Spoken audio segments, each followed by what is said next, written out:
એટલે આ દશા માનાની વર્તો કરીને ઘડીની દશા બેહાડવાની પ્રથા છે એ કોઈ પણ બેન દીકરીએ દશા માના વર્ત હવે કરવાના નહીં. અને જેને દશામાં નડે એ બધા માને મારે એ મેળતી દો. હું એકલી ગાડી ફેરવું છું, દશામાં મારા ભેગા ગાડી ભરશે અને નડે તો મને નડે, તમને કોણ નડશે નહીં, બરોબર ને?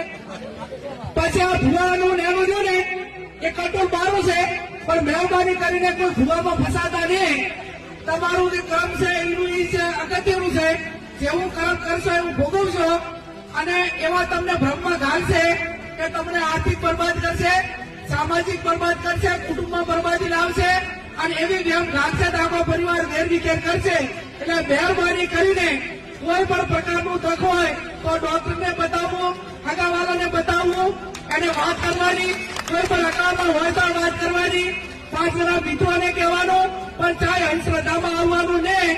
અને ભોપા જો આખા તેનું બધું મટાડી દેતા હોય તો હું કેશોદી આ સાહેબ બે અમે કોઈ ભોપાની બાધા રાખો અને અમે તમારે અહીંયા કોઈ પણ કામ ના કરો અને ચૂંટણીમાં ફોર્મ ભરા દીધા તો ભોપો આવશે તો અમે ભોપાને બેહીને ભાઈ તો સવારે 5 વાગે ઉઠીને રાતે વગાતા ઉઠી માથામાં શેર ઝૂંડ લઈને ફરવાનું કોઈ કારણ કરો તો અમારા ભોપો દીતાડી દે.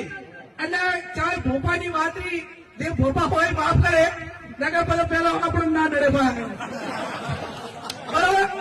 એટલે આ માત્ર ભ્રમો છે, માત્ર કમાણી અને સાધન છે, ટોકા રસ્તા છે. લોકોની માનસિકતા એની સમજણ કેટલી છે, એની મગજની કેપેસિટી કેટલી છે એ નક્કી કરીને ભ્રમમાં ગાલતા હોય છે. એટલે મહેરબાની કરીને કોઈ પણ પ્રકારની તકલીફ હોય તો જેનો જે નિષ્ણાત હોય એના કંદાવું